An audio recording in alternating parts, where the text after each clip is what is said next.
ដែលបងធ្លាប់ប្រើគ្រាន់ជាសិល្បៈនៃការសំដែងបងបោកប្រាំងបេះដូងមួយទុកដូចអាយងក្នុងដៃពេលនោះបងសើចចំអត់ពេលអូនជឿជាក់គ្រប់យ៉ាង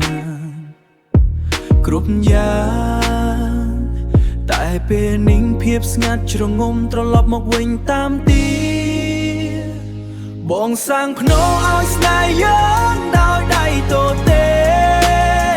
ភាពឯកោនេះគឺជារង្វាន់ដែលបងសមនឹងទទួលបងបោកប្រាស់គេតែចុងក្រោយបងបោកខ្លួនឯង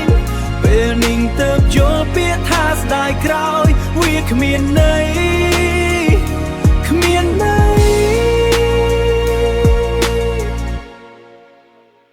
ផ្ទះធំស្កឹមស្កៃ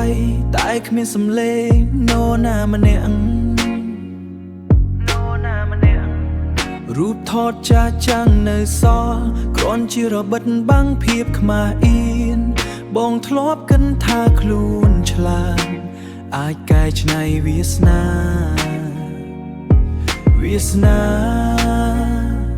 តែចុងក្រោយបងគ្រាន់ជាមនុស្សកំសត់ម្នាក់វិបត្តិសេរីនេះវាកំពុងឆក់យកដង្ហើមបងចង់ស្រែកតែបងពុំតនេះស្ងាត់ឆឹងគ្មានឱកាសលើទីពីគ្មានសូមឯកាអភ័យទោ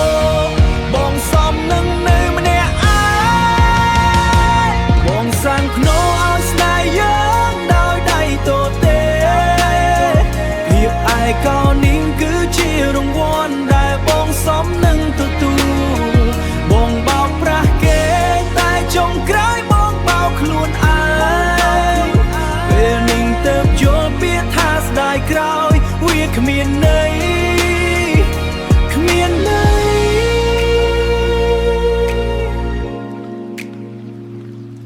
សុំតពាក្យដែលហួសពេលបងរៀនរស់ជាមួយភាពស្ងាត់ស្ងៀមគ្មានអ្នកណាស្ដាប់មានតែបងនឹងស្រ